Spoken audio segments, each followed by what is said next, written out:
In this video, I'm going to teach you how to write extremely effective cold emails. This is based on my extensive experience doing copywriting for numerous leading companies, including a Google-backed startup and Sony PlayStation. In this course, I'm going to rely on robust data looking at thousands of cold emails and what's effective.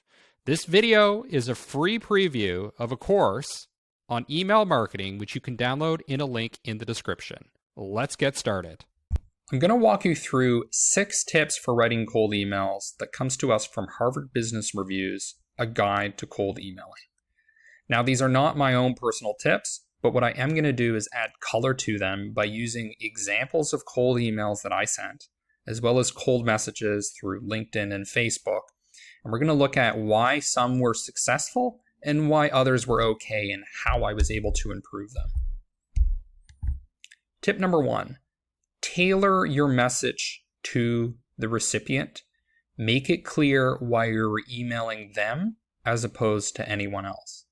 This is one of the most important concepts in cold emails, because what you need to do is separate your email from generic junk. If people feel like your email is being broadcasted to a bunch of people, they're going to feel like you're just a me. How do I get something out of you? How do I extract money out of you? That's the perception they're going to have. But if they feel like they're in a unique position to receive value from this email, then they're far more likely to respond. And we're going to talk about how you approach this. And there are 2 different ways. There's a scalable way where you're able to tailor the message to a large group of people and automate the cold emails. And then there's the manual way, which is where you actually go in and write from scratch an email to that individual. So we're going to start by looking at the scalable way. Now, I use this program called Lemlist. It's a cold email tool. I recommend it if you aren't already using something, but there are lots of good cold email systems out there.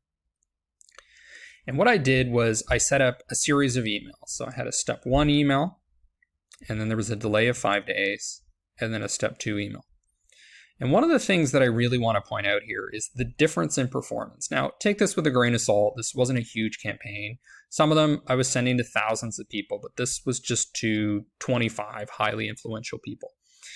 And you'll see that just by sending one follow-up email, the reply rate jumped from 16% to 20%.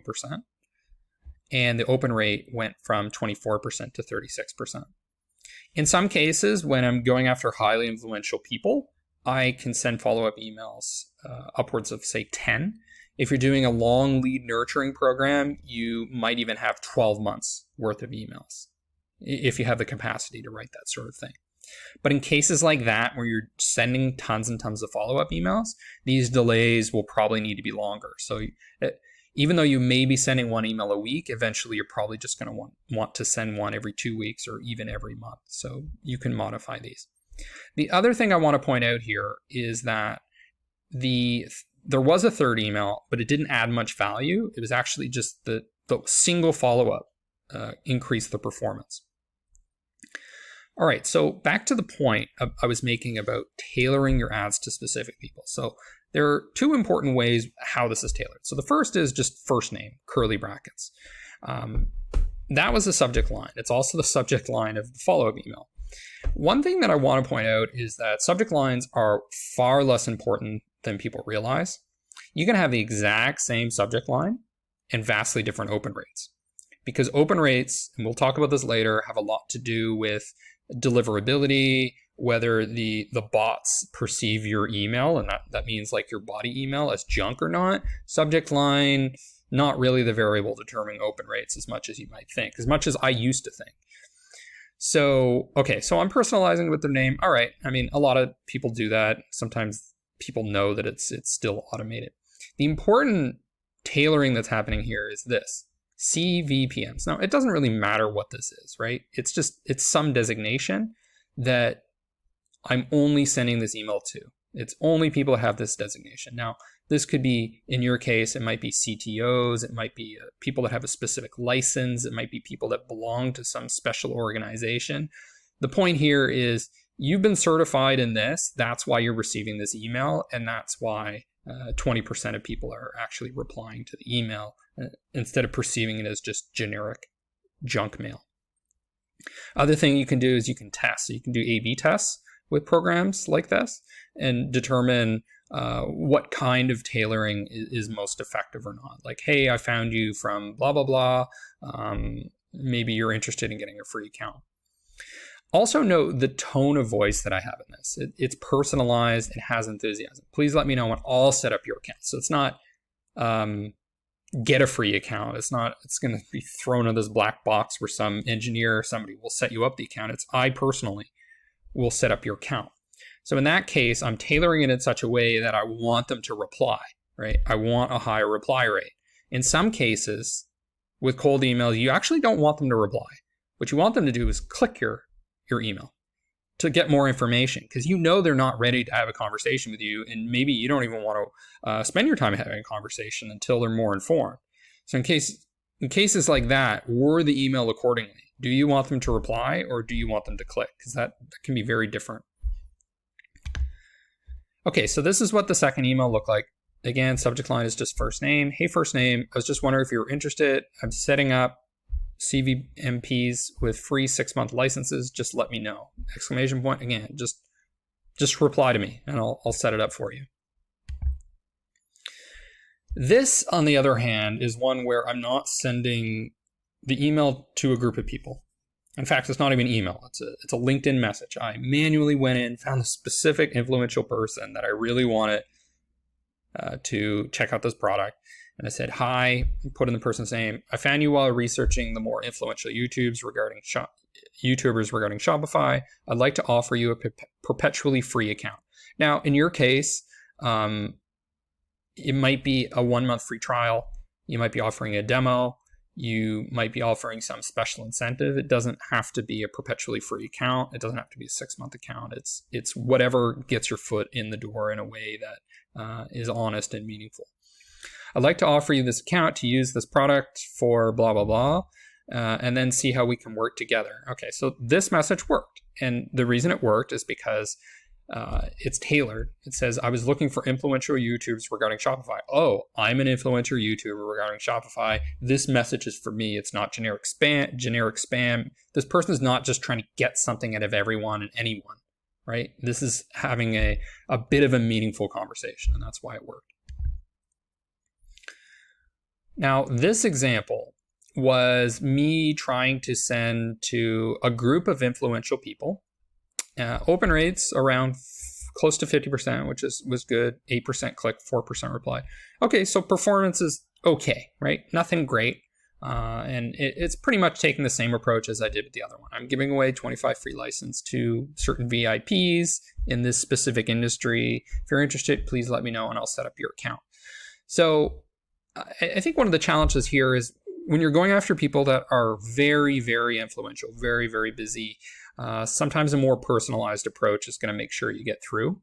And the way that I did that was I actually went to the website for the #1 most influential person in this industry in the United States. Okay, one of the biggest brands in the industry. And all I did was I submitted a form. So that's why the formatting is all messed up here. You see this apostrophe as the 3 slashes? That's because I didn't actually email. I sent a submission form on their website to make sure it actually went through. So that's one way to get around loopholes in terms of deliverability. And I just said, hi, first name. I'd like to give you a perpetually free account to use this industry-specific product. Please let me know if you're interested, and I'll set it up with a temporary password. Thank you, smiley face. So personalized, one-to-one conversation. I actually didn't do a lot of tailoring, and here's why. Okay, if you were applying to Harvard, do you need to say why you want to go to Harvard? Not really, right? They're the #1 brand in education, so it's kind of like, who wouldn't want to go to Harvard, right? They know you want to go to Harvard. Okay, you need to prove that you have something valuable. So I think this is similar to the situation here, right? This is the #1. She's the #1 brand in this industry. And all I really need to do is call out that industry, and then she knows why it's for her, right? If they're that big, they're not going to worry that you're just some generic spam thing, especially when I'm taking kind of a short personalized approach and I'm using smiley faces. And that's what it is. I want to have a personal conversation with her. There's nothing dishonest. There's nothing deceptive here. I'm not throwing out a whole bunch of bullet points trying to sell my product. No, I really want this highly influential person to check it out. So that's why I'm saying I'm going to set you up with the password, and it worked. Extremely effective, just sending a little email submission form like that. So next we'll move on to tip number 2. Tip number 2, validate yourself. Now in a minute, what I'm going to do is show you a very successful cold email I sent where I was able to immediately get a meeting booked with the CEO of a very successful company with no follow-ups, and the email almost completely sold the meeting. So validating yourself is incredibly important, especially today. If you've ever read the Business to Business Copywriting Handbook, it's available for free from Bob Bly. One of the things he stresses is the importance today of building credibility very, very early, because we're bombarded with messages far more than we used to be in the past.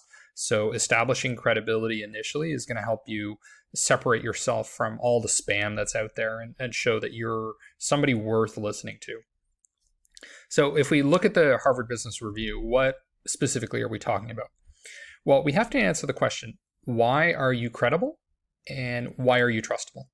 And hopefully there's something unique about you that puts you in a unique position to provide value to that person based on your experience, your credentials, some sort of social proof or recognition, something like that.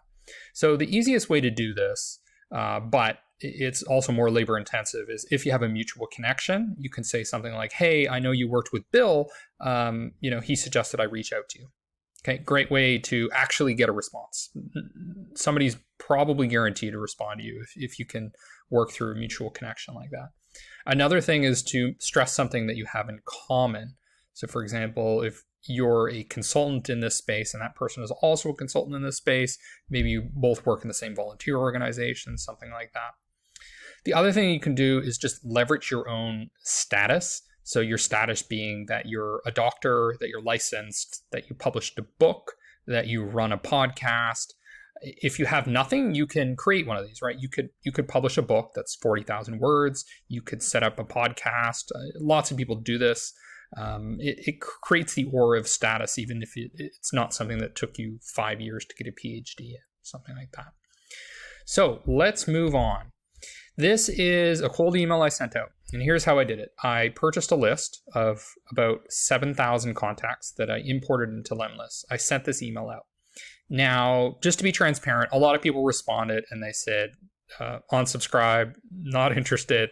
So if I ever sent this out again, I'd probably make a few changes. I'd make unsubscribe much more obvious, because I don't want people feeling like I'm tricking them into receiving emails. And if they want to click on unsubscribe, it should be just a giant button, because I don't want to talk to them. They don't want to talk to me. It's mutually beneficial to make unsubscribe incredibly easy when you're sending automated emails.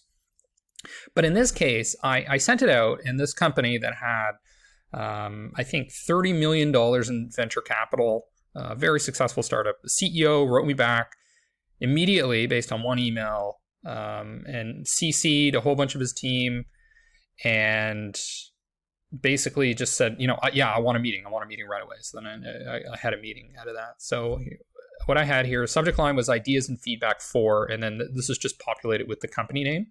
So earlier I was showing how the subject line was first name. Here it's a company name. I'm interested to hear what you have to say. Admin and this person will set up a meeting between you and people copied here and me. Thanks. Okay, so he's very interested. So what I said was hi, and I had his first name. I'm reaching out because I thought you might want some free advice on generating demo requests, free trials, and paying customers. So I'm saying that I'm providing free value on doing these critical things, which is what a lot of SaaS companies want, right? They want more demo requests, they want free trials and paying customers. So it's less about what I do and more about what you want. But the main takeaway from this is not that. It's more my credibility. I'm a SaaS marketer with 10 years experience, ranging from a Google-backed startup to the Fortune 100. Are there any marketing challenges you'd like to get advice on? So I'm stressing, I worked in the Fortune 100. I work for a Google-backed startup. I have 10 years experience. I am an expert. So I'm hitting credibility in multiple different ways in just a 2-sentence email or 2-line email. Also, MBA from Kellogg, okay, another source of credibility. I have my LinkedIn you can check out if you want to validate any of this. I have that I'm an expert in your industry, and then that I also published a book. So I mean, I kind of went overboard here, right? I got the school brand name, I got the book, I got the expertise, I got the experience, I got some brand names I'm pulling up here like Google and, well, I guess Fortune 100 is kind of a brand name too. So I mean, you don't need to do that much, but you can see how by giving myself credibility, somebody's not just going to write this off as I'm just a generic salesperson or business development person that's trying to bombard the market. Now, if you are like a junior level BDR, SDR, AE that's doing this kind of thing, you can build credibility because you have narrow industry expertise. You have value that you can provide to them. Hey, I've worked with 5 other manufacturing companies to help them shave 10% off their cost of goods sold. I can help you too, right? So just because you haven't published a book, maybe you don't want to, or just because you haven't gone to a fancy school because it's too expensive, there are other ways, other more valuable ways, in fact, to show that you have validity, to establish credibility up front. And I think this is a perfect example of where the cold email itself, done in a scalable, automated way, can get you meetings with high value prospects.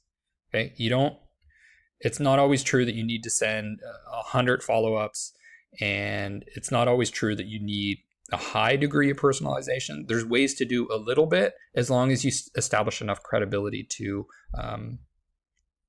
have people actually listen to what you have to say. Tip number 3, take away a pain or give them something valuable.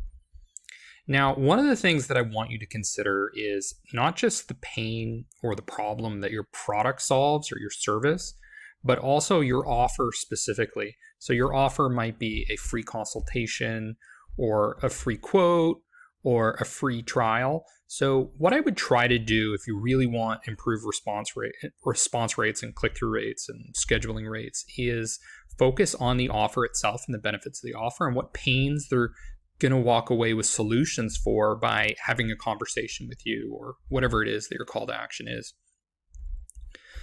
So really this is about the fundamentals of marketing, is what value are you providing? You know, it's one thing to talk about you and how you want to have a quick 15-minute chat, and I really don't like getting those messages from people. It's a huge turnoff. It's less about you and more about what is the value for them. And usually the value is you take away some problem they have. Ideally, it's some red hot pain that you're going to solve. Now, sometimes it's something they gain. Okay. And there are different types of things that people can gain. One are special incentives that I'm going to talk about in a second. And then the other is just the benefits of what your product does or what your demo consultation will offer. So let's go through some examples. Now, I mentioned special incentives. So the author's saying that giving somebody a gift card is not something that he recommends because he received one and he didn't really like it. But in general, he likes the idea of offering them something. I actually disagree with Tucker Max as the author on this particular point because I've had success with it, and other colleagues of mine that specialize in demand generation and account-based marketing have had success with it as well. So I'm going to give you one example. Now, I wasn't actually trying to sell something in this particular case. I was just helping this health clinic try to get input for research. I was doing some consulting for them. And I ran a test with 2 different emails. And one email was appealing to their selflessness, saying, we want your input. We would appreciate it. And then the other was just offering them a Starbucks gift card. And the Starbucks gift card email performed far better because I focused on the offer, the special incentive, what you get out of the email. And marketers and salespeople have this problem all the time when they're trying to get feedback or responses from people, especially for things like research. People just don't respond. It's because you're disrespecting their time. You think that their time is free, that they should spend 30 minutes with you. Even though there's a huge risk for them to do that, right? Your product may not solve their problem. you may just put a lot of pressure on them to buy. So there's a huge incentive to not respond to your cold email. But if you mitigate that risk considerably when you're like, here's $200. Okay, all we want you to do is listen to what we have to say. And this can dramatically improve performance. And it doesn't even need to be $100. I'm going to show you a case that was just $25 and it generated tons of pipeline revenue, tons of meetings. So lead with the offer and consider having a special incentive, especially if you're working with high value potential customers, especially when you're in like enterprise B2B or you're dealing with professionals. Now, this is the case I'm talking about, and it comes from SAS MQL. And in this case study, it was not just email. Okay, so the first step was to identify the target accounts, then send out a cold email. Basically, the cold email is just a heads up that there's a direct mail coming. And then in the direct mail, there's this package. And in the package is an incentive, which is for a $25 Amazon gift card, do a demo, and then directing them to this landing page here. Now, it's also best practice to, when you send direct mail, also send follow-up emails. So cold email, direct mail, follow-up emails. So heads up, direct mail is coming. Oh, did you get the direct mail? Here's a link to the landing page. And then the direct mail itself has a link to the landing page. And this is the landing page. It has a little picture of the $25 Amazon gift card. Okay, some of the things that are beneficial, what are valuable to them, so what they get out of responding, and then the schedulers right here. And let's look at the response rates. So there were 290 accounts. Percentage of engagement was about 34%. Cost per meeting, $114. That's really good. Campaign cost, $5K just for the campaign. Now there's going to be labor on top of that. So keep that in mind. Opportunities. So sales qualified opportunities, 25. Pipeline generate $300,000 ARR. So that's great. I mean, if the close rate on that is even 25% or a third, that's a lot of potential annual revenue for your business. And one of the critical things here is just having a special incentives for why they respond, because people are getting bombarded with requests for them to spend 15 minutes with you, 30 minutes with you, an hour with somebody else. You know, if you add a little special incentive like that, it can go a long way. And so too can just focusing on the benefits and the pains that you take away by providing them with a meaningful conversation with you as an expert. I'm going to show you this example where I took a similar approach. And what I did was I found some highly influential people that ran Facebook groups, and I wrote them on Facebook. And this one was effective. I said, hi, name. I've seen you around in a lot of places, including Facebook, YouTube, and referral candy. So again, we're doing that tailoring, which was tip number one.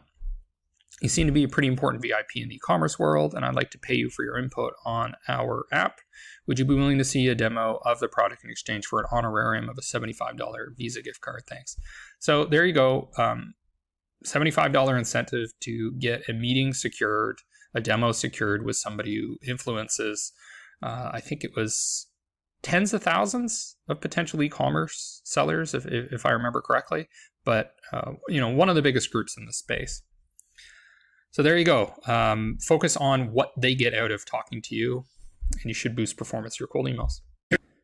Tip number 4, keep it short, easy, and actionable. So a few of the examples I showed you earlier, for example, when I sent an email to the number 1 most influential person in this particular industry, it was a very short email. It was like 2 lines and very effective. Now, what I'm going to show you is an email, a cold email that I received recently, and it was just too long. It was so long and filled with information that I didn't actually think it was personalized to me.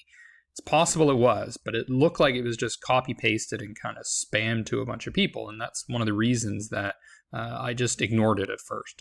There was a follow-up, which could have been an automated follow-up. I don't know for sure. And I just told him, I'm like, it sounded too much like a sales pitch. Now, okay, first thing is subject line, virtual coffee on me. Yeah, I don't know about other people, but I don't, if I receive an email that talks about a free coffee or 15 minutes, I just immediately am turned off, because it's not about me at this point. It's about you. You want to get meetings. Okay. I don't I'm not interested in your goal of getting meetings. Okay, I'm interested in solving my problem. So tell me how I can solve my problem, and then maybe we can talk about having a meeting. Okay, your goal may be that, but don't focus unilaterally on that in the messaging. Okay, that's the first turn off here. Virtual coffee. Okay, I don't want to have coffee with random people that I don't know. And that's probably what your prospects are thinking too. Now, he's pointing out how he knows me, or how there's some connection here, which is a mutual LinkedIn group. Okay, that makes sense. That's a good thing. Okay, hey Decker, it's whatever his name is from this particular group. Okay, makes sense. Decided to reach out via email to keep LinkedIn a networking platform. There are a couple things I want to discuss and propose. Okay, I don't know about this sentence. He's already, I don't know, setting up excuses for sending it or something. But fine. I mean, again, some of this is just my own personal views. We have other things that are more data driven. But yeah, I don't know what this is all about. There are a couple of things I want to discuss and propose. It'd be great to hear your story on my new podcast. Okay, that's something I'm interested in, right? I'm a public speaker. I'm a writer. I'm an infopreneur. I'm somebody that likes teaching. Like, yeah, okay, I'm interested in being on your podcast. But then it's bundled with number 2, to understand what challenges you are having currently in blah, blah, blah, find a common ground of interest. So then he goes on to provide excruciating detail about what his product does, which is where the email really falls apart. Now, there are little things that I would change here and there, but maybe data would prove me wrong, but this is the fundamental error. Too much information. Okay, customer develop, define the green team, define the solution, pre-sales, brand ID, and it just goes on. It's just this long list of pasted content, and then the part that I really don't like is Tuesday or Wednesday. So when it's too aggressive, trying to get that chat, trying to get that meeting, it's just like, this isn't for me. This is just you trying to get what you want. And when you put in too much information about your product, yeah, it's a turnoff. Now, I mean, there's some nuance here. There are going to be cases where people just don't have enough knowledge to make a decision. For example, if you're not sending cold emails, but you're sending like message ads through LinkedIn, yeah, you need to reach people based on their stages of awareness, but you can triage them, right? They can click to get more information if they want to watch your video, go to your website. You can send people to a request a demo. But with this cold email, if your goal is to get somebody to respond, to have a conversation with you, this is not going to work, right? This is just basically spam. It's just tons of information about your product, not about what my needs are or what the value is for me. Tip number 5 from Harvard Business Review: be appreciative and a bit vulnerable. One of the ways you can do this is by being a little bit submissive. The person that's receiving your email is in the position of power. They can choose to ignore it. They could reply to it and say not interested. They could reply and say something rude. Now, a lot of people, when you're working in sales and business development, or you're an executive, you're trained and conditioned and positively reinforced to be a very assertive person. And sometimes you enjoy the hunt, if you will. But in actuality, when you're doing something like cold email, you need to assume a more submissive role. And one of the reasons you do this is because if you seem like the submissive one who needs help, or is kind of looking up to somebody as an authority figure, as a highly influential person, then it's almost like they're helping you by responding. They're a good person. And a lot of the times that's true, especially if you're reaching out to people that are presidents of large associations and things like that. And another way that you do this and show appreciation, position yourself appropriately, is by not just writing a simple closing that's thanks. You go a little bit over the top. Now, I want to give you an example. I worked with this fellow from Poland years ago. He's a graphic designer that I would take on for projects a lot of the time. And he would always write with smiley faces and little emoticons in his emails. And I thought it was a little bit peculiar because I'd grown up in a small town where men were not encouraged to do that sort of thing. It was a very kind of tough, sports-oriented culture. And I thought it's almost not masculine to do that. But I liked it because he seemed more likable. He seemed easier to work with. He was also slightly submissive, right? I'm the one paying the bills, and if the project changes, he's I get the impression he'll be more flexible and he'll understand those changes. Whereas I worked with another graphic designer who was less submissive. He was independent, but he was also stubborn and difficult to work with. Highly competent, okay, great person in terms of his skills, but a bit challenging to work with somebody when they're being that hard-headed about things. So I just pulled this exact example from Harvard Business Review, and it says, this gets results. Even just saying thank you so much, ! I'm really grateful, to a request doubles response rates. So being a little over the top with a message and a little bit vulnerable too, right? When you do things like use exclamation marks, use emoticons, saying you're truly grateful, these kinds of things can be a bit vulnerable, right? You're not trying to be this tough, invulnerable person. You're opening up a bit. Doubles response rates. And tell people it's fine if they're too busy. So giving people a way out, giving them options. So there's a really cool book that came out recently by Jonah Berger, and it's about how to change people's minds. It's called The Catalyst. And one of the principles he talks about is how giving people agency, giving them options, gives them the feeling that they're in control, even if all those options are ones that you want. And it's interesting because a lot of marketing recommendations out there are all about one call to action. Focus everything on the call to action, right? Get that 15-minute meeting, get that demo. But what that does is it actually makes it highly likely that somebody will choose the option no. But if you make it obvious that people have options, they're more likely to choose one, and they're more likely to choose one in your favor. So an example I like to give is I was in Serbia, and this taxi driver was ripping me off. He drove me, I think, 2 kilometers and tried to charge me around $20 USD, which is pretty pricey for Serbia especially. And he said, okay, listen, you don't have to pay me. Like, that's the price, but you don't have to pay me if you don't want to. So he created a false dichotomy. He said the option is either you don't pay me or you pay me the full amount that I say is the fee. So it was a little bit of marketing trickery, right? He's giving me options, but he's giving me one option that he knows I won't choose, right? I'm not going to choose not to pay him. He did drive me, and he deserves to be paid for that. Here, what you're doing is by giving them a way out, you're actually making it more likely that they're going to say yes, because you're saying you're in control, I'm submissive, you're the decision maker. If you don't want to, I completely understand, or I know you're really busy, but this can actually work in your favor. And it's also just part of being a good person, right? You don't want to pressure people into doing things. You want to allow them volition. Giving them a way out actually makes them more likely to help you. And we've seen this numerous times in marketing psychology research. So one of my other takeaways from this, from a psychological standpoint, is that there are basically 5 variables that determine somebody's personality that's been statistically established. And one of those variables is agreeableness.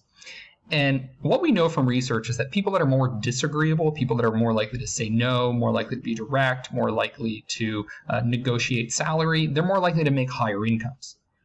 But when you're doing something like cold email and you're in that sales position, that business development position, that partner marketing position, you actually want to be more agreeable.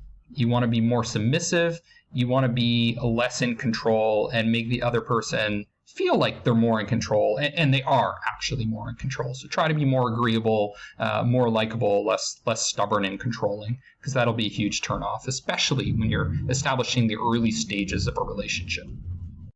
And finally, tip number 6, don't use an email template.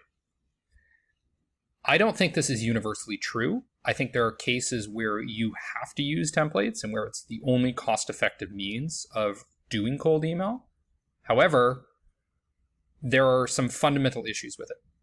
So if you want to maximize the response rate of any given email, you should use a custom, personalized, handcrafted email. Now, I've worked at companies where I see these automated emails and they just seem so boilerplate. And there's this perception that if we just do more of them, if we just do more cold emails, more follow-ups, 7 touch points, we're going to get a higher response rate. But the return on effort on doing more and increasing the volume is actually quite low. You would have a much higher response rate if you had taken the effort to just customize your emails in the first place. So what happens is sales teams, business development teams, marketing teams, we get lazy. And whenever a new prospect, a new contact, a new lead comes in, we just want to throw it into one of these cadences. And there's these cadences in programs like Outreach. I'll go into more detail on that later. Sales Loft. And then there's cold email cadences like available through Lemlist. So it's easy to throw them into this machinery. The problem is we're marketing to humans.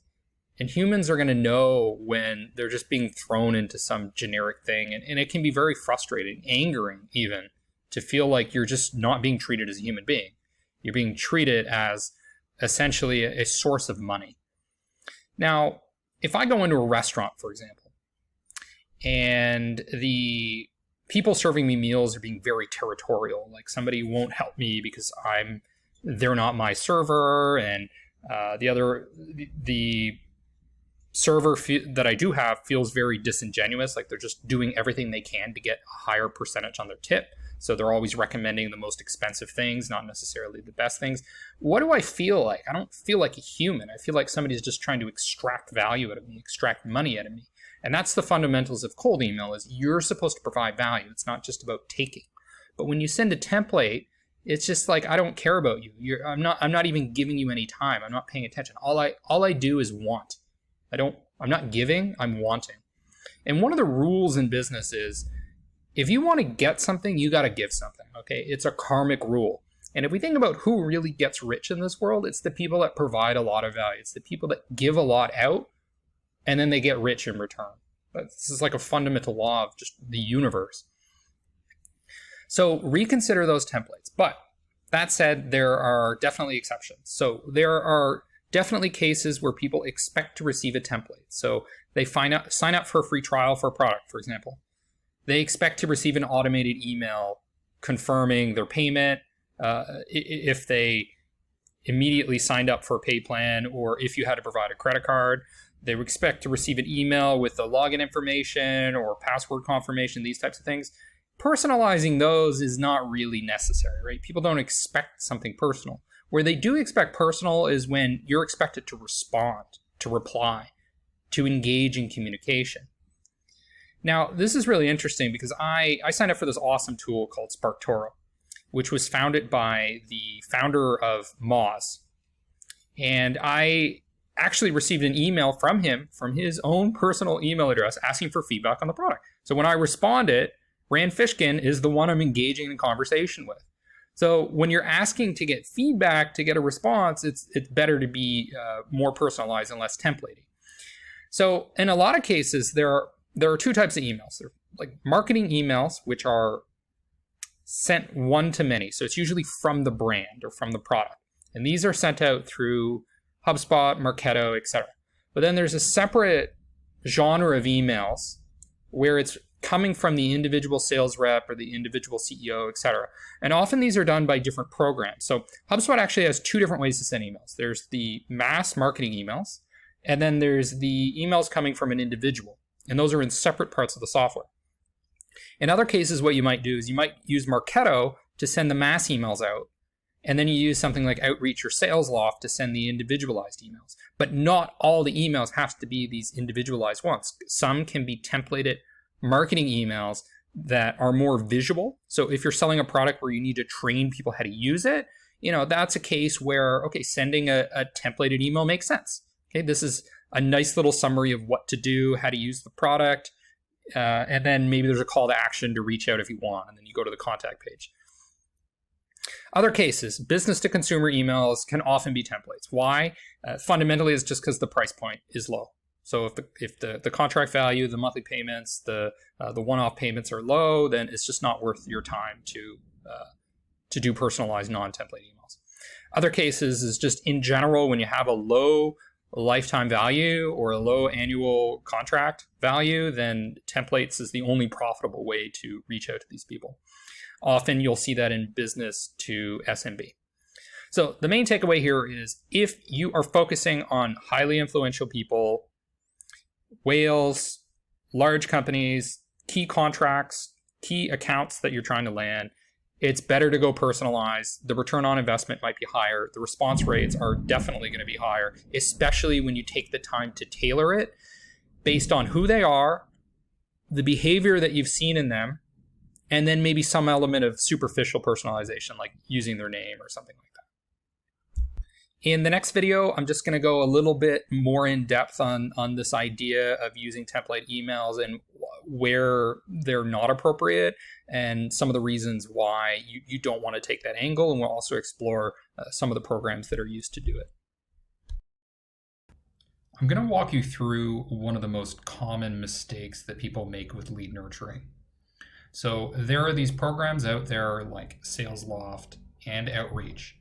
And what they do is they make it incredibly easy for you to send these pretty much automated emails to prospective customers. So there are other programs that are focused more on marketing automated emails, such as Marketo.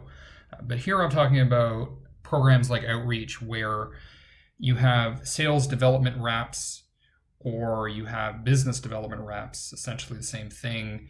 And the emails are actually being sent from those individuals. So the automated emails that are designed to nurture the leads appear as though they're coming from an individual, and they're text-based emails. So these are not HTML-based. They don't have a lot of graphics. They look very personalized. Now, herein lies the problem, is that the vehicle you're using is a very personalized one-on-one touch point, but the emails are often these very generic templates that really turn off the prospect. And it's very obvious that to the prospect that they're being just put into these automated cadences. So what ends up happening is the prospect gets this email. It's not personalized at all. And I don't mean personalized in terms of it has the person's first name or it has the company name in it. I mean personalized in terms of the SDR or the BDR actually looked at the behavior that that prospect was engaging in. So the pages they were looking at, the webinars they attended, the white paper they downloaded, the video they watched, and actually try to get a sense of what that person needs or what information they're interested in, or even going so far as to actually look at their company, the prospect's company, to figure out, oh, okay, I actually understand what they're selling. So instead, the prospect just receives a very generic message. Now, I'm not the only person that agrees with this point. So for example, Jason Lemkin is the founder of SaaStr, and he's also one of the founders of Adobe Sign. So very successful businessman, understands a lot about lead nurturing. And here's what he had to say. One of the most common sales tactics that backfires is dumping everyone into an automated cadence. So this is the worst. There are a number of tools like Mixmax, Salesloft, and Outreach that are insanely powerful, but they have to be used correctly. They do not replace one-on-one emails, one-on-one Zooms, and one-on-one interactions. They augment them. You should not be doing fewer personalized emails because you use a tool. You should be doing more of them because a tool frees you up. Just sending a cadence is not sales. So this is the problem that I see with lead nurturing, and this includes marketers who should be supporting the sales team and the sales team themselves, is don't just throw customers into these generic cadences. Those cadences need to be customized, they need to be personalized, because this is supposed to increase your efficiency so you can spend more time on personalization. All right, now another common mistake, going back again to Jason Lemkin. Most CEOs do not have 15 minutes to get on the phone. Most CEOs will read your email if it looks like it will help their company. Make that email truly awesome instead of asking for 15 minutes. See what happens. So this is another problem I see with lead nurturing, particularly on the sales side, the BDR side, the SDR side, is that the BDR will go immediately for the kill. Let's get somebody on the phone for 15 minutes. Guys, it is the 21st century. people do not want to get on the phone for 15 minutes to have a chat. Sometimes they do, okay? If there's an immediate need, an immediate pain point, or there's a lot of back and forth that's required. But we're seeing now in a lot of industries, including the collections agencies, that phone is just not working. They're switching to email, they're switching to WhatsApp, they're switching to these text-based programs. Young people, Generation Z, millennials, they don't want to get on the phone anymore. They want to text, they want to filter based on emails to get information, they want to ask questions through emails. So do not force people, particularly high-level executives, to get on the phone for a quick chat. Okay, so I just told you some of the key issues with lead nurturing that are made. Now I'm also going to walk you through an example of a set of emails that I received. I've censored this because I don't want to embarrass the person that sent them, but this is coming from Salesforce. So I was engaging through the Salesforce website, looking at some various content, some information that I was doing research for. And the first email I received here is at the bottom. So you can see that it's personalized in the sense that it has my name. Hi, Decker. After seeing you viewed some content on our site, one of our account-based marketing webinars, I'm curious, what brings you to Salesforce? Other customers have found it helpful to connect for 10 minutes to discuss their current priorities so that I can point them in the right direction. What's the best time for 10 minutes today? Okay, this isn't completely terrible. Okay, there is some personalization that matters here. They are actually talking about some content I consumed, one of our account-based marketing webinars. But it's very clear that I'm just being dumped into some generic, unpersonalized cadence. Because after you viewed some content on our site, what is that? What does that mean? What content are you talking about? Has this person spent any time looking at the content that I consumed to try to get a sense of what problem I may actually have? Because if they did, then they would probably send an email more along the lines of, hey, I saw you were interested in account-based marketing. Did you have any questions about account-based marketing or how Salesforce uses account-based marketing? Now, I didn't respond to this email, so there was a follow-up email that came. Hi, Decker. I wanted to see if you had a chance to review my last email. Our customers have saved time by quickly discussing their priorities with us, so we can connect them with the right resources. What time works for 10 minutes today? Okay, so again, they're pushing for this 10 minutes offer. I'm not at that stage. I'm still in the lead nurturing stage where I'm just consuming information. So in my opinion, this person could be asking me information via email just to see my level of interest, or to see in what pains I'm particularly interested in. But instead, they're pushing way too aggressive for 10 minutes on the phone. I don't like talking on the phone. Why not? You already have me on email. Sometimes you get these messages through LinkedIn. So start the conversation there. And the other thing is that I don't actually believe this person knows what I'm interested in. So when you're doing lead nurturing on the SDR, BDR, outbound sales side, you want to use automation, you want to use cadences that increase efficiency, but you need to augment those cadences so that the personalization happens in a way that's relevant. So personalization in terms of understanding the kinds of content that was consumed, trying to get a sense of what the pain point might be, and then get a discussion happening that isn't necessarily a 10, 15-minute phone discussion. One of the most popular formulas for writing copy is the PAS formula, P-A-S. And there are a few reasons why this is particularly effective. The first is that it forces you to communicate the value proposition of your product. So if you don't really understand marketing strategy and you don't know why your product creates value, there's a tendency to talk about it in a way that is irrelevant to the customer. So you might highlight that your product looks really good, and they just don't care. They don't care that it looks good. That's something that they're not concerned with. So when you use the PAS formula, you're forced to see where the value is. And value very often is in solving problems. It's not always. Sometimes it's just a benefit, something that's gained. But it's pretty solid if you can position something as solving a problem. Now, the second reason it's particularly effective is because of the psychological principle we were talking about earlier in the course, which is endowment and loss aversion. So people are more interested in not losing what they already have than in gaining something new. So by framing things in terms of filling leaky holes or fixing problems that will prevent losses, then you're more likely to get the attention of the prospect. But I mean, there are nuanced cases. Sometimes building excitement for something new and as something you gain can work. But this is a more reliable formula. So let's start with what it is. The first step is problem. So you're going to discuss what that problem is. So you're losing 50% of your customers due to churn.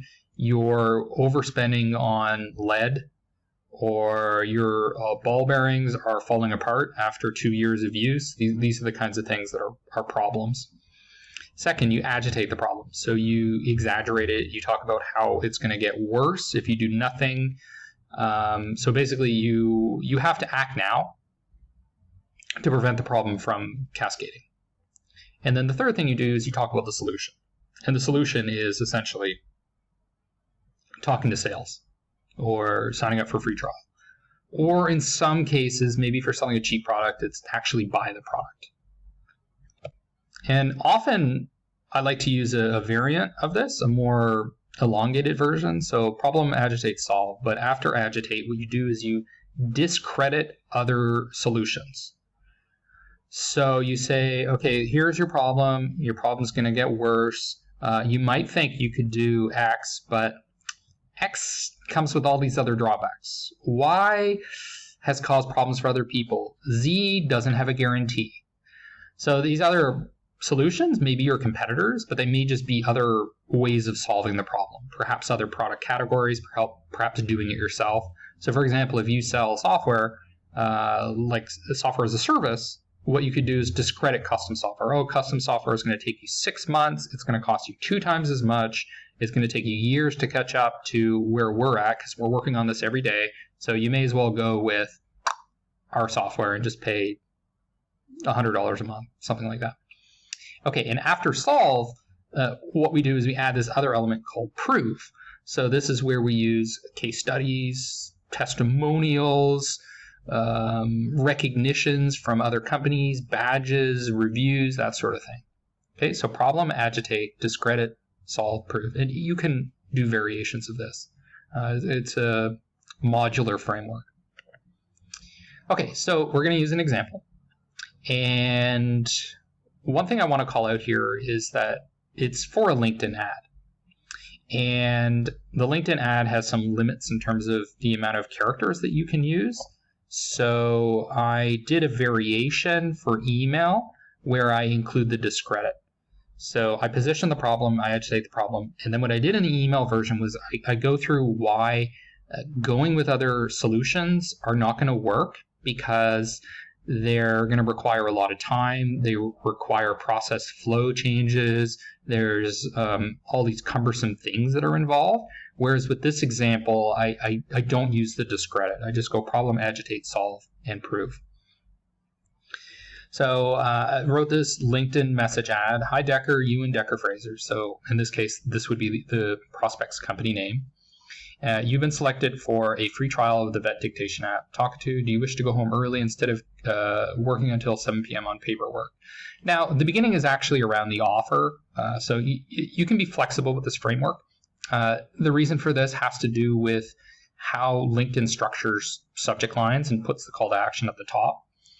But basically, I'm starting to position the problem here, which is you're working until 7 p.m. on paperwork. Okay, it's a very specific indicator of the problem. And I got that from just talking to veterinarians and being like, oh, well, I'm working until 7 p.m. I'm working until 9 p.m. I don't want to do that. Okay, so that's the problem. And then I'm saying research shows that the leading causes of burnout. Okay, so this is like agitating the problem, that healthcare professionals can actually burn out if they continue to do this, which is a serious problem. And in fact, there are serious mental health issues in this industry by not addressing the problem. And I'm using research, which I guess is a form of corroborating evidence. I'm spending too much time on bureaucratic tests and electronic health records. Now, I go into more details on the research as well later on. So how do you cut the time you spend on those tasks? So basically, I'm teeing up the problem, agitating the problem, and now I'm like, okay, well, what's the answer here? What's the solution? And now I'm using corroborating evidence to tee up the solution rather than just me talking about my product and how great it is. It's the Journal of Medical Internet Research found that dictation software alone can cut documentation time in half when you account for the length of records and correction time. Okay, so we're dealing with professional audiences. They're going to be skeptical. They're also savvy, right? They've looked at research. They know what kind of medical information there is out there. So that's why I'm using this to prove my point. Medical dictation is now accurate enough to cut your bureaucratic time by 50%. All right, so I'm teeing up the solution. The reason this is possible is that although people can type very quickly, okay, so I'm addressing the objection of I'm a fast typer, I don't need this solution, they can still speak 5 times faster. So speaking is 5 times faster. So essentially what I'm doing here is I'm doing a lot of things to prove that dictation's the solution. And at a high level, what I'm doing is I'm selling the category of dictation because vets are not used to using dictation. The actual brand name, the specific product, matters less in this case because of the stage of awareness. Okay, so how do I prove that dictation's the answer? Well, I'm using evidence. I'm giving specifics about hours, about how much time is reduced. So that's kind of macro level evidence, and then I get into micro evidence, which is a direct quotation from a customer that has used dictation and that has specifically used the product that I'm promoting in this case. This is one of the biggest mistakes that I personally see with cold emails. And what it is failing to meet customers where they're at. And where they're at, what I mean is their level of awareness, their level of knowledge. So all too often, what it is I get these messages. You ready for a 15-minute chat about this product or about what I do? And I'm sitting there and I'm like, you want me to commit 15 minutes of my time to talk about a product when I don't even know the problem that I have? I don't know your product category. I'm not ready to commit to something that's such a bottom of funnel offer. Let's start with a conversation about why I should care about this problem. Then we can talk about various ways of solving it. And then maybe we're ready for a 15-minute conversation. So you have to meet customers where they're at in their level of awareness. Otherwise, they're just going to flat out reject you. So for example, I walked into a store in Serbia, an electronics store, and I was just browsing around. But the person there is immediately like, oh, there's this big sale on, you get 15% off this. And I'm like, I don't even know what product I'm looking at yet. Okay, let's talk about the sales and the discounts and these types of things later, once I have some idea that I have a need, that there's something I'm interested in.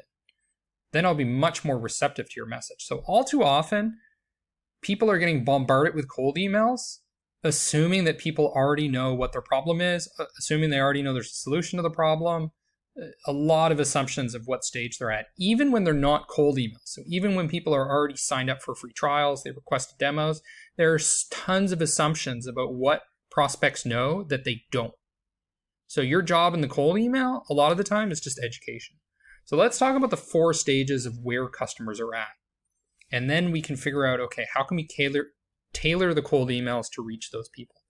So problem unaware is people that don't even know that the problem you solve is a problem for them. They're just going about their business. They keep running into this problem, but they don't even see it as a problem.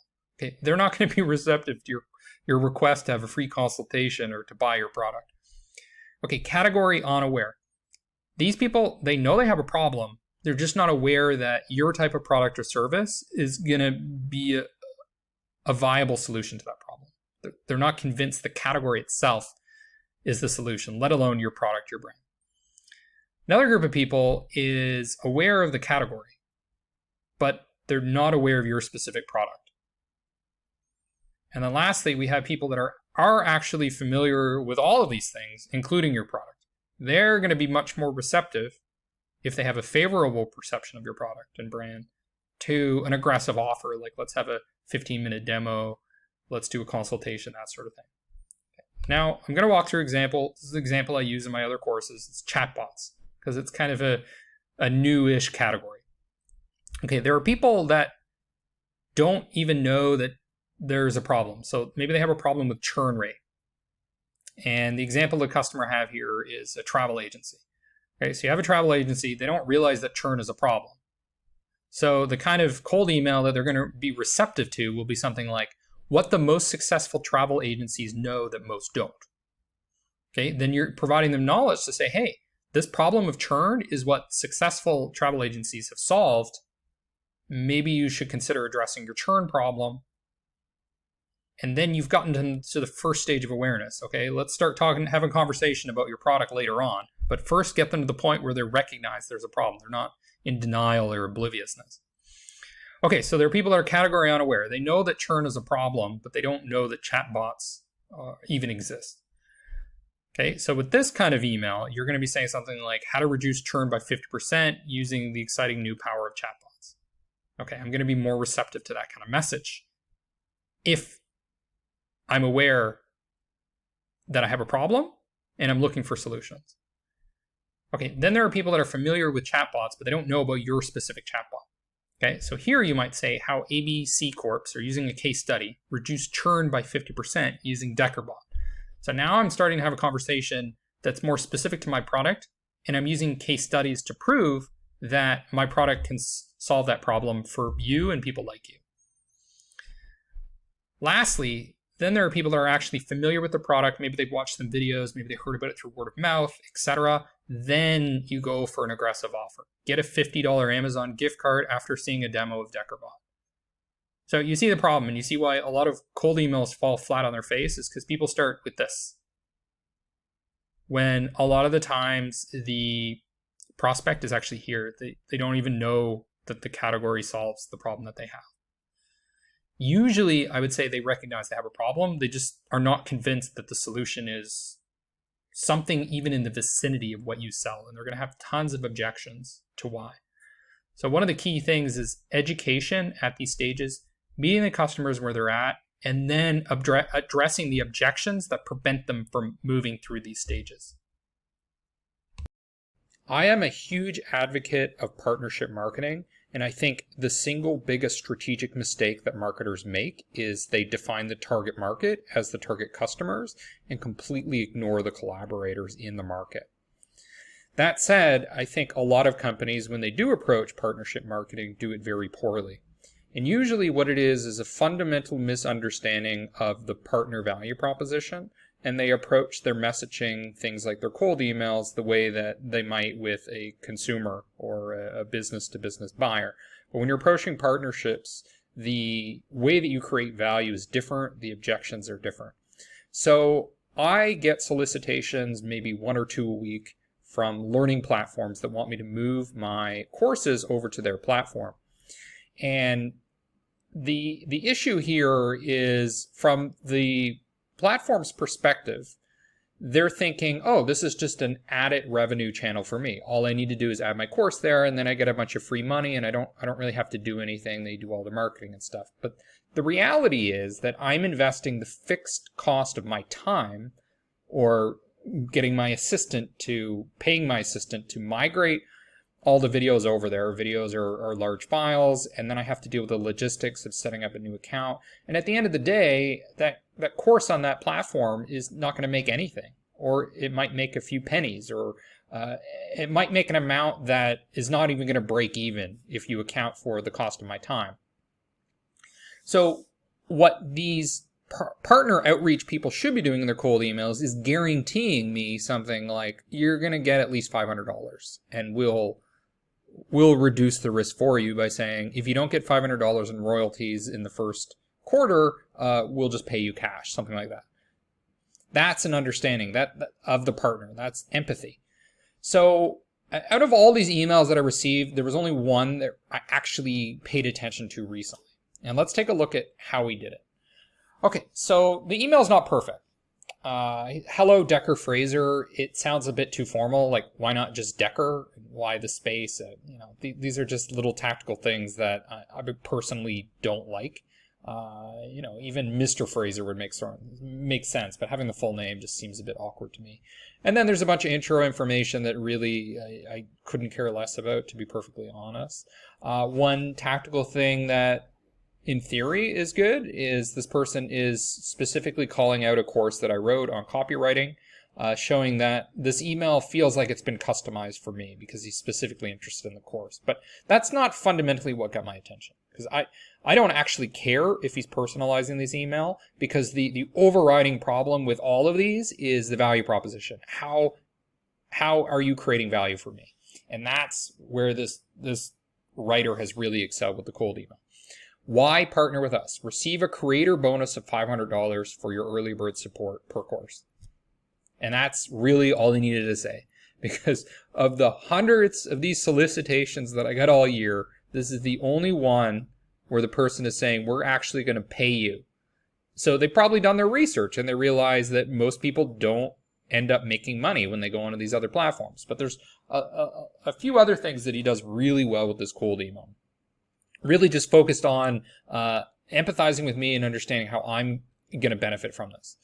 Receive monthly revenue. Okay, well, that applies to pretty much any one of these platforms. We handle the migration process. Okay, so that's one of my objections. I don't want to migrate all my stuff. It takes too much time. But again, most of these solicitations will provide that. Extend your current assets into a new market. Who cares, right? That's every solicitation I get. You keep 100% of the IP, obviously, don't really care. So this is what really stands out for me. In just 3 weeks, we're announcing our partnership with the government of Singapore. So he's leveraging the authority. He's giving himself credibility by leveraging the authority of the Singaporean government. That combined with the $500, I'm like, okay, this could be a huge opportunity for me. Not only could it have a huge upside by getting the alignment with Singapore, but I'm guaranteed to make at least $500 per course. They'll be incentivizing every citizen to come on board with $2 billion in dedicated training funds. Okay, more proof that this could actually have a huge upside.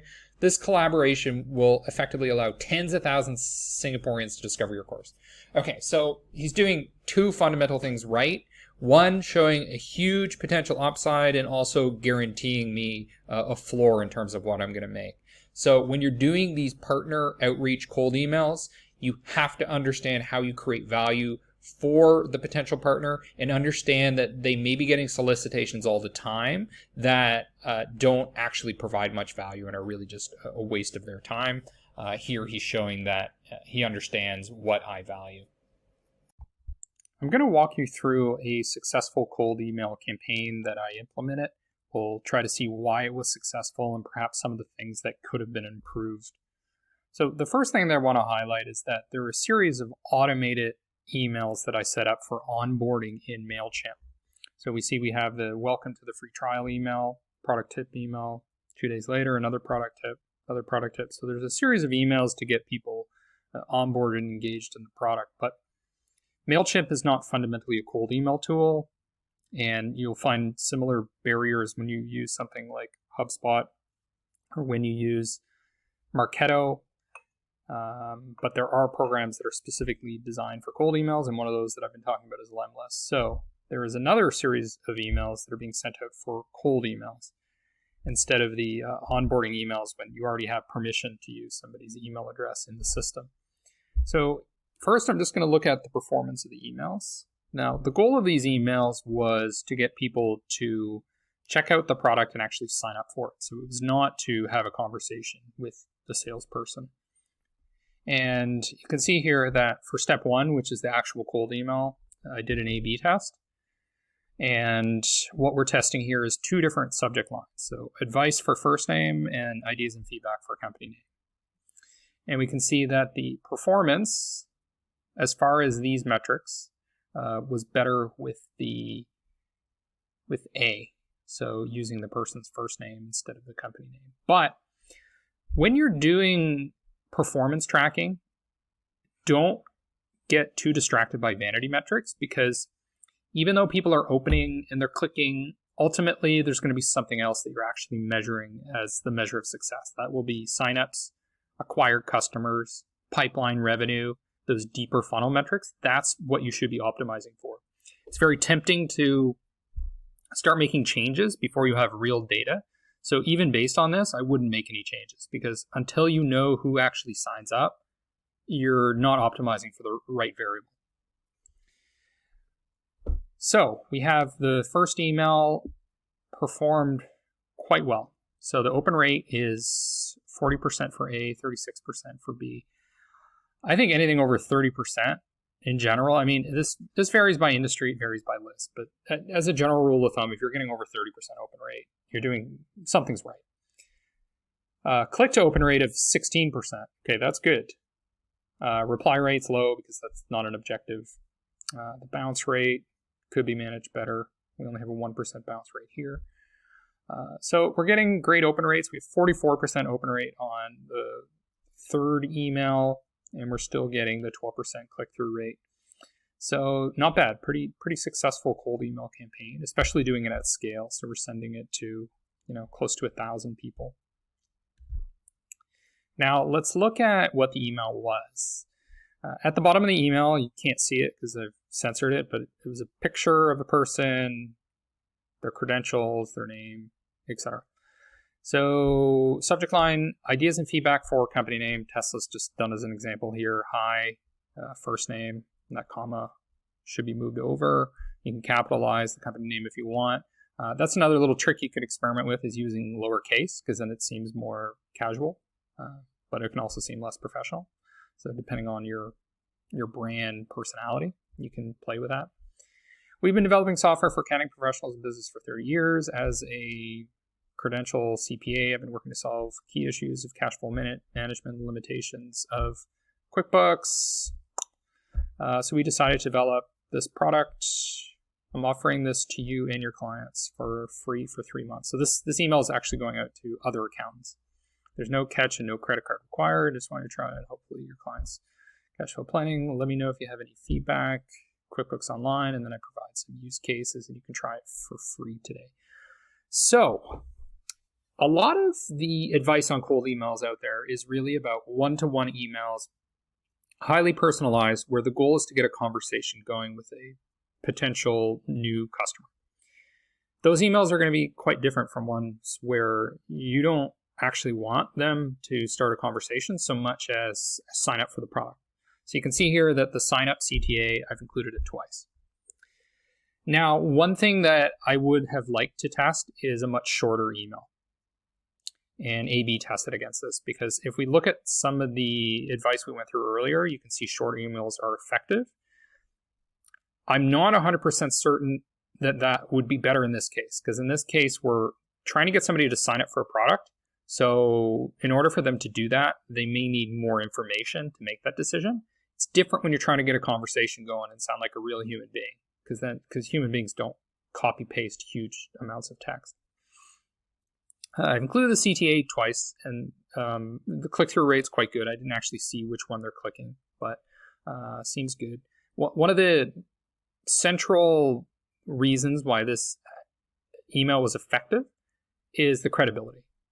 So I have an accountant writing a message to another accountant, right? 30 years experience. He has all these credentials. I know the problem. I can relate to the problems you have. We have a strong offer. It's free. It seems genuine. But I think one of the key considerations would be testing to see if a shorter email would perform better. Now, we know in copywriting that pithy or short stuff isn't necessarily better, because people often need more information to make a decision. So it's still up in the air whether something like this is a better approach or not, putting in all the use cases. But the main thing is credibility, a strong offer. So an offer of a 3-month trial is quite strong when you're used to having a 14-day trial, a 30-day trial. And just customizing it to who the recipients are. So I have a list of accountants, so I make a very accountant-specific type of email. In the last lecture, one of the things I highlighted is that you don't want to optimize your campaigns for vanity metrics unless you have to. Like you have a long sales cycle and it just takes too long to get data. That'd be an example, or you just don't have the tracking capabilities. But I'm going to show you one way that you can actually track real non-vanity metrics, and that would be using UTMs. So UTMs are these unique URLs that you would provide for like cold email A, and then you would provide another URL for cold email B. That way, when you look into your customer relationship management program, you can actually see cold email A actually produced signups and new customers, and cold email B didn't go anywhere. That way, you're not just looking at like click-through rate, open rate, etc. So for example, if you're using HubSpot, you'll have an analytics dashboard, and you can look at UTM campaigns. So we can see this particular email campaign led to 1 customer, and this one led to 0. And we also see that this one had 2,000 new contacts, and this one had 0. So that's a much better way of assessing performance. But I mean, it's a bit of pain in the butt because you got to set up all these unique UTM parameters. There's an easy way to do that, and I'll show you that in a second. But this carries over to all sorts of outreach when you're doing, for example, LinkedIn advertising, Google advertising, etc. It's easy to just look in the platform itself, the advertising platform or the email program, and be like, oh, this one has the best click-through rate, etc. It must be better. Or the most signups, it must be better. But really, it's the CRM, or if you're using Tableau or some advanced analytics programs, look in there. But usually it's the CRM where you actually see outcomes that matter. Okay, so one of the keys is to start getting the habit of using UTMs. So you can go here, just type in Google, create a UTM. You'd have a website URL, like here, for example, if you're trying to get people to schedule on your calendar, you'd have the campaign source. I just said cold lists, could be a list that you purchased. The medium is email, cold email A. And then I would create another UTM. Okay, so another UTM would be cold email B. And then what I do is all the traffic coming from that email is going to go to this specific URL. That way, when I go into my CRM, I can start seeing, okay, email A actually generate these kind of results versus email B. Your list. Your list is arguably the most important element in acquiring new customers. But many marketers don't have a list at all, let alone a good list. What they do instead is come up with vague definitions of the target customer using personas. For example, here you can see Frugal Farah, a hypothetical persona that is supposed to represent the typical buyer. There are a few big problems with using these types of personas. First, this kind of targeting just isn't concrete. It's theoretical. It's actually possible to go out and find the names of the buyers you want. So why are you relying on an imaginary concept when concrete data are available? Go and find the actual names of the actual people who might buy your product. You're much more likely to acquire customers after you've identified real people. Second, these personas are often based on spurious data. Is the average age actually 26? Are most buyers actually female? And is Spain your largest market? Third, demographic data like sex and age are often irrelevant. If 55% of your buyers are female versus 45% male, who cares? All this tells me is that sex does not matter. Of course it matters when you're selling something like lingerie, but not when you're selling software or pencils. These kind of variables do matter when they relate to how buyers will use your product and extract value from it. Here's the best approach. You have a spreadsheet like this one I created using Google Sheets. You see the name of an actual person, her phone number, her mailing address, her email, her title, and details about her company like revenue. This is the key to acquiring new customers. Instead of living in the world of hypothetical ideas about who might buy your product, you have actual data on actual people. You should have a long list of thousands of potential buyers for your product. Now you can start testing in the real world to see if real people will give you real money for your product. If they don't, then you can ask real people why they don't care about what you're selling. This is where the rubber hits the road. where you can start communicating real value and see if people are actually willing to pay for it. So where do you get a list like this? There are different ways, some free, some not. It's up to you to decide whether you'd rather invest time or invest money. You can find a list for free, buy a list outright, rent a list from someone like an influencer, compile a list by doing research, or build a list from scratch. Whatever approach you use, you'll be leaps ahead of most marketers who don't have a list at all. They often go straight into advertising without the pinpoint targeting that you can get from having a list. That's why they can waste boatloads of money on advertising, because they haven't actually identified their target customers in a concrete way. Before I get into the details of these different approaches, I want to point out a few things. First is that you do not need to generate leads. Often marketers spend a ton of time and a ton of money generating leads by creating landing pages, Google Ads, and lead magnets, such as white papers, that are designed to capture people's email addresses. Yes, you can do this, but generating leads is expensive and time-consuming. Instead of spending your time on generating leads, you should be spending your time getting leads to buy your product. That's the hard part that many people avoid. Instead, they keep themselves busy with so-called lead generation, or what I like to call procrastination. I call it procrastination because the real hard work is selling your product, not capturing emails from people who can be sold to. So before you go and spend a lot of time and money generating leads, consider just buying leads. Bam! Within a few days, you could have a list of 10,000 potential buyers for your product. Wasn't that easy? No white papers, no Google Ads, no LinkedIn targeting, or any of that. You just pay for a list that meets the criteria you're looking for, and you get it almost immediately. Then you can focus on the real hard job of marketing and selling to those potential buyers.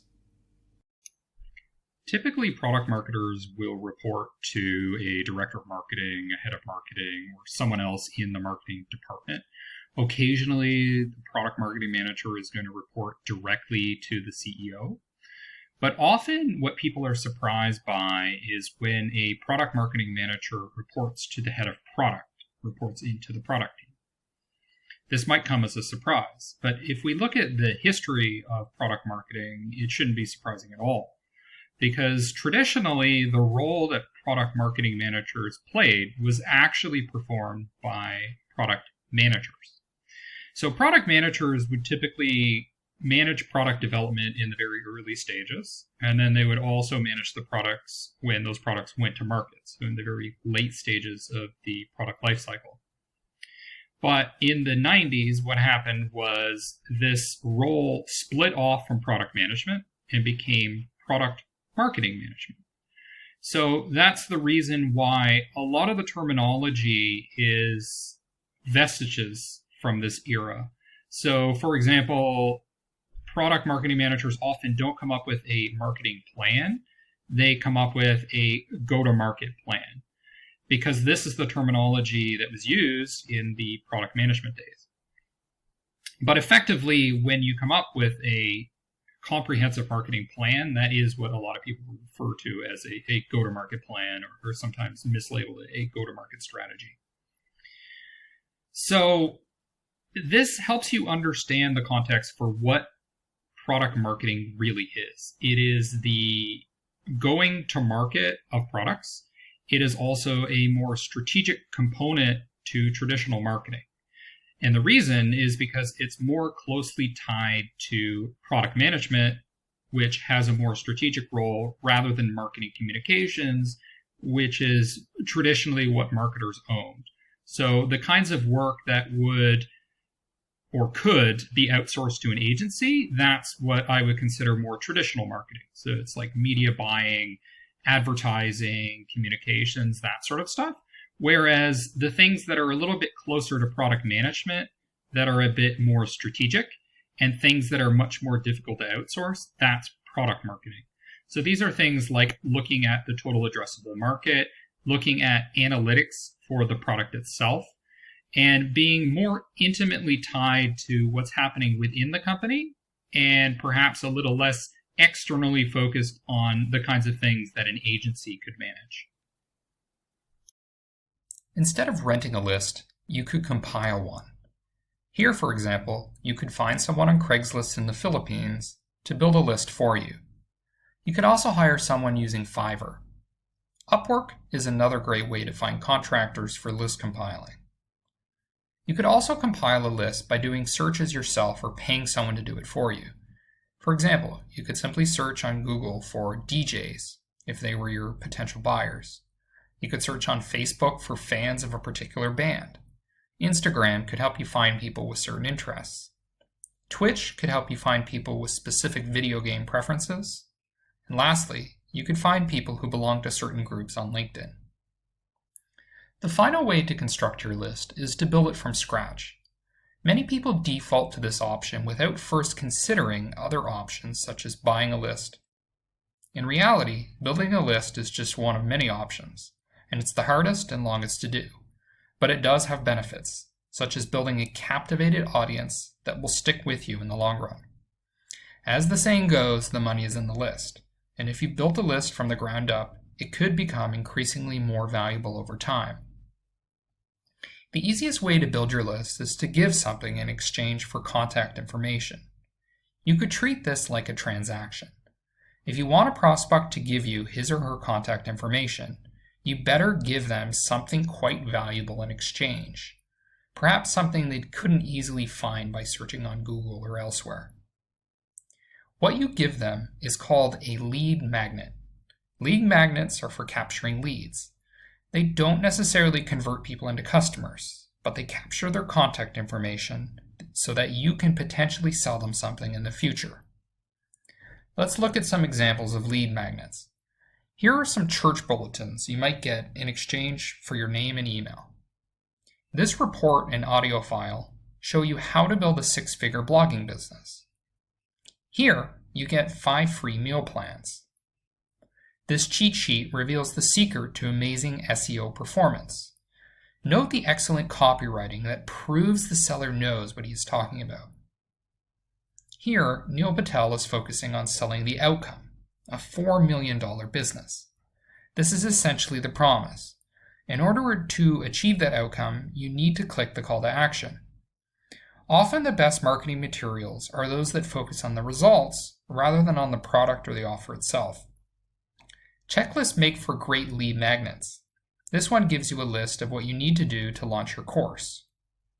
This lead magnet gives you a 1-page marketing plan in exchange for your name and email. The last example I want to show you is one of my favorites. Here you have to provide your personal details to see your results. I assume that this is for something like a personality test. You will fill out a survey to reveal what kind of person you are. And at the end of the survey, you need to input your data to get the results. Lead magnets like these are particularly effective because the user has already invested in getting the results because they spent time filling out the survey. They're already committed. The most popular lead magnets are things like ebooks and white papers. But because these are so common, people often don't value them, and hence their effectiveness goes down. Ebooks are particularly challenging because people who have no relationship with you aren't usually interested in reading a long report. They would prefer something short and actionable. Later, they may be interested in your book, but in the early stages, they want a low commitment offering. Here I want to summarize some lead magnets that are not as obvious as ebooks and white papers. The first is the checklist. People value actionable items like these. Similarly, workbooks, such as those that help you build a personalized diet, can be effective. A cheat sheet is great because it provides a lot of value to the user without a lot of commitment on their part. In other words, they don't need to spend hours reading it. Templates are great because they aren't readily available in books or blog posts. So users are more likely to give up their email in exchange for something rare. The last point I want to make is that unique lead magnets may be the most effective. If you call your lead magnet a white paper or consultation, it will be perceived as generic and less valuable. But something like an early retirement planning session or a 30-day guide to mastering WordPress is specific and communicates a specific benefit or promise. These are the kinds of lead magnets that generate high response rates. One big thing to note is that not all leads are created equally. Just because you captured more leads doesn't mean you captured better leads. One way to improve the quality rather than the quantity of your leads is to use lead magnets that are closely tied to the problem your product solves. For example, a thought leadership lead magnet such as the future of e-commerce might generate a lot of leads, but because it's generic, few people might actually be interested in your product. So you're wasting time nurturing the wrong kinds of leads. Consider a more specific lead magnet such as the 2020 guide to the best WordPress e-commerce plugins. If you're selling a WordPress e-commerce plugin, then this kind of lead magnet makes perfect sense for your audience.